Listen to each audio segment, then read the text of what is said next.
Sim, precisamos provocar. Ainda mais numa segunda-feira. Eu amei poder estar aqui na segunda-feira. Porque segunda-feira é o dia... Já acorda sacudindo já. O dia universal da terceirização dos problemas. Pois é. O problema é a semana, a cidade, né? Ah lá, eu já senti uma risadinha ali. Não, no fundo. a segunda-feira ela recebe 1000 promessas e aí quando chega ela é culpada de nada ter acontecido. Não, e aí é a mesma coisa que a turma que culpa o café pela dor de estômago, que culpa o tempo pela falta de tempo, né? Que culpa a segunda-feira pela vida que precisa de faxina.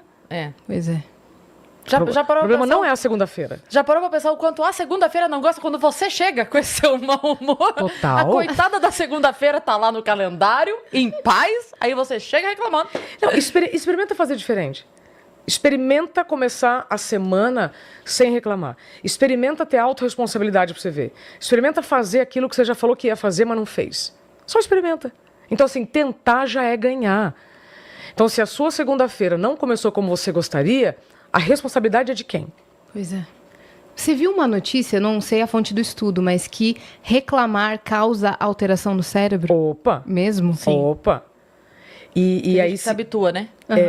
Se habitua a reclamar. E causa alteração mesmo. É assim, ó, aí a gente vai entrar numa parada que eu amo. Não sei se eu falei da outra vez, mas se eu falar, eu vou repetir porque a gente está falando de educação no tema, né? Então a gente tem que repetir bastante.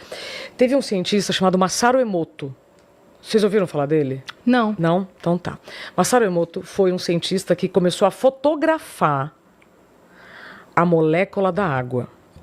Pega, olha só o raciocínio. Aí você que está assistindo já vai dando um Google, Masaru Emoto.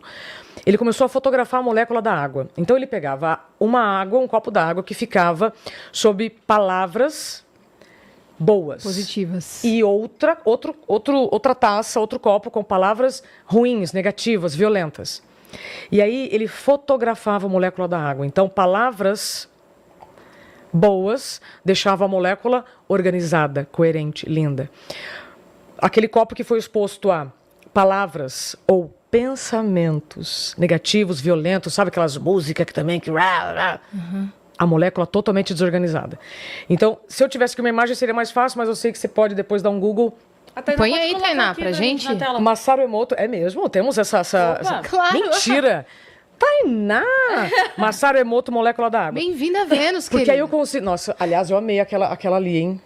A deusa. Bonita, né? Nossa, eu tenho uma de gessinho, assim, numa viagem que eu fiz. Coisa mais linda. É linda. Ó, O Verdadeiro Poder da Água. É isso, esse é o livro, né? Esse é um dos. Mas vê se tem a imagem do estudo, Tainá. Por exemplo, essa molécula que está aqui na capa é uma molécula organizada.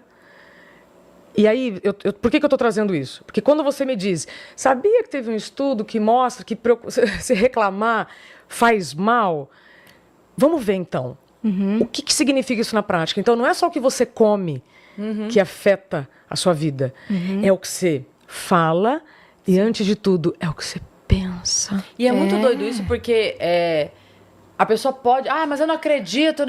Isso é biologia. É água, é teu corpo. Se você é 70% água e a molécula da água muda... Esse é o raciocínio que eu amo. Ó, esse é o raciocínio que eu amo. Eu já ia chegar nessa conclusão. Então, ó, a molécula da água que foi exposta a amor, a palavras como obrigado, obrigada, e esse estudo, inclusive, mostra palavras de todas as línguas, sabe? Duncan, merci, graças, acabou, tá, gente? Eu não falo outras línguas, não. Só sei falar obrigado. Apoio, olha só como é que a molécula fica. Aí a palavra com... Essas palavras aqui, que estão embaixo, mostram como isso é perigoso. Agora, você imagina uma pessoa que está exposta a esse tipo de palavra o dia inteiro. Tá? Uma pessoa... Pra si mesma, às vezes, né? Mas é disso que nós estamos falando, Cris, total. Agora, veja, eu não preciso falar para colocar as minhas células sob essa energia. Eu só preciso pensar. Porque antes de falar, eu penso, né? Pelo menos deveria. Então, né? E aí, ó, eu tenho uma regrinha linda para deixar para vocês já. Quer a primeira? Assim, a primeira? Vamos já? Perfeito. Vocês já viram aquela sigla que a gente coloca nos e-mails, PSC? Para seu conhecimento? Sim. Já viu essa? Já. Para seu conhecimento. Tem gente que, às vezes, eu falo e não conhece. Então, tem uma sigla PSC, para seu conhecimento. Então, pega essa sigla, que todo mundo lembra, PSC. Agora, a gente só vai ajustar as palavras. Pensamento, sentimento, comportamento. Ou seja, se eu estou exposta a um pensamento bom, eu vou ter um sentimento bom e eu vou ter um comportamento bom. O contrário também se aplica. Se eu tiver um pensamento ruim, um pensamento negativo, destrutivo, ou sempre pensando no futuro da pior maneira, porque essa é a ansiedade patológica, eu vou ter sentimentos angustiantes, tristes, e vou ter comportamentos compatíveis a isso aqui. Sim. Ou seja, então PSC começa a usar agora também para você entender qual é a ordem das coisas no seu corpo. Primeiro você pensa, depois você sente e depois você age. Cara, a minha filha foi numa palestra outro dia. Ela é psicóloga pra mulheres Chocada, né, Cris? Quando você fala isso, eu também falei assim, mas como é que essa menina, ela teve neném quando era neném? Impossível. E ela foi numa palestra outro dia, e uma das coisas que falaram lá sobre isso, de palavras e tal, né? E aí o cara falou assim que a gente fala as coisas e amaldiçoa as coisas, às vezes, em momentos... Aí ele falou assim, se você bate o seu dedinho, né? Aí ele, o que você fala? Aí todo mundo, lógico, né? Puta que merda, que merda. Eu falo, drogas. Aí ele falou assim... que a dor vai vir, a dor física vai vir. Mas aí ele falou assim, quando acontece isso, ele tenta trocar a expressão por palavras assim, ai, que delícia! Exato! Ai, que isso aqui. Aí a Má trouxe isso pra mim, rindo. Aí, me atrasei. Peguei um trânsito, esqueci. Nossa, que maravilha! Que gostoso! Por mais que naquela hora você não esteja sentindo exatamente aquilo, mas trocar. E aí o que aconteceu? A Má me trouxe isso, a gente achou... Porque é curioso, é engraçado, né? Uma coisa... Só que o que acontece? Velho, quando você faz, é óbvio que não é aquilo que você tá sentindo. Só que daí o efeito é... Você acha aquilo engraçado. Sim. E como você acha engraçado, você ri. Você ri, você muda a sua vibe. Olha, eu tô vivendo a minha vida assim. Olha, mas olha, gente, esse papo aqui vai ser maravilhoso. Você faz quase que uma... Você surpreende o seu próprio pensamento, porque a piada, ela é a surpresa, né? Por isso ela tem graça. A piada é você surpreender o outro com o pensamento. E aí o seu pensamento que tá ruim, você é quase que você boicota o seu pensamento ruim com uma frase boa, seu pensamento, seu subconsciente acha graça daquilo, porque perde a força, perde o impacto. Não que não seja sério, mas perde aquela dor, né? E quando isso, a pessoa pode fazer até um teste físico, que é, se você estiver carregando um móvel e você ri, você perde a força, né? A risada, ela te desarma. Olha! Então, o que acontece? Aí você tá lá assim, ai, que delícia! Aí você já começa a rir de você tá falando que delícia. Total, perfeito. Cris, agora expande isso, olha que curioso, tá? A gente não combinou nada disso antes, tá? Porque a pauta é como crescer profissionalmente sem se encolher pessoalmente. Mas tem tudo a ver.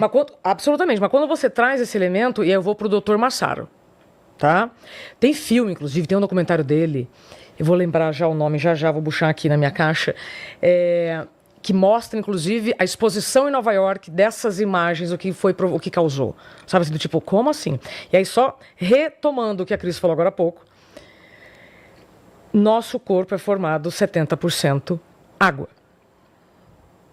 Então, você que está assistindo Vênus, né, inteligente como você é, então, só raciocina. Se o seu corpo é formado por água, se um copo d'água, sendo exposto a palavras boas, fica bonito, organizado, como é que fica o contrário? Então, como é que está o seu dia? Como é que estão os seus pensamentos? E aí, depois você expande. Então, por exemplo, eu me policio muito para não falar palavrão. Muito. Mas muito. E às vezes, quando eu vou falar que é um palavrão mais leve, eu até brinco, gente, eu que não falo palavrão, vou ter que falar um agora, mas é sempre também no tom de piada. Sim. Você viu que eu não consigo nem repetir as palavras? Eu não consigo nem falar certas palavras, de tanto que eu já me treinei. Eu não falo.